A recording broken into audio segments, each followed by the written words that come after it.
I was standing at my desk, pretending to scroll through dresses online, while my coworker stood beside me, smiling. She thought she was about to get another free ride. What she didn't know was that I had already decided something very important. I wasn't going to argue. I wasn't going to expose her. And I definitely wasn't going to lend her a single dollar. I was going to let her think she won. If you ever work with someone who talks too loud, borrows too much, and somehow always walks away clean, hit that like button, subscribe, and get comfortable. Because this revenge wasn't loud. It wasn't dramatic. It was quiet and absolutely devastating. I worked in a large administrative office in Brookhaven.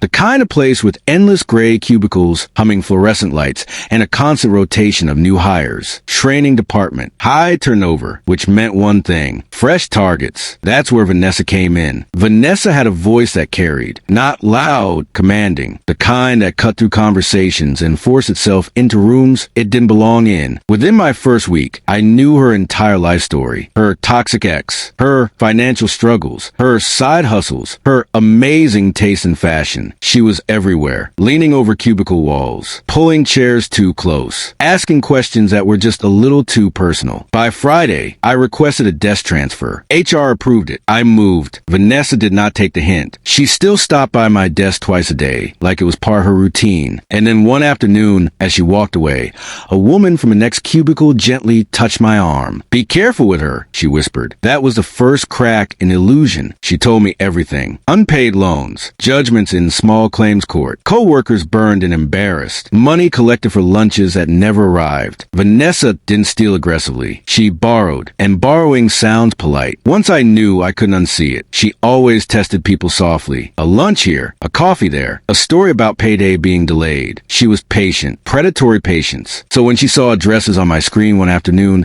I felt the shift instantly. She leaned in. "Oh, wow, those are gorgeous." I minimized the window instinctively, but it was too late. She asked where I was shopping. Then she left. An hour later, she returned with a plan. She explained it slowly, like she was doing me a favor. Free shipping at $99. 2 dresses, 1 checkout. She smiled when she said it. The smile of someone who's done this before. I nodded. Inside, my stomach tightened. But I didn't say no. I said, "Let me think about it." That night, I lay in bed replaying her tone, the casual confidence, the assumption she had already decided I'd pay. And that's when something clicked. I wasn't angry. I was clear. I wasn't going to confront her. I wasn't going to warn anyone. I was going to let her waste her own time. The next day, I told her I ordered the dresses. She looked relieved, not grateful. Relieved. Every few days, she asked about shipping. I gave vague answers. Then she started pushing. She needed the dress soon. She had an event. She was stressed. When I told her I'd need the money before delivery, her tone changed. Suddenly, I was unreasonable. She tried bargaining. Half now, half later. Next paycheck. I stayed calm. Then, right on schedule,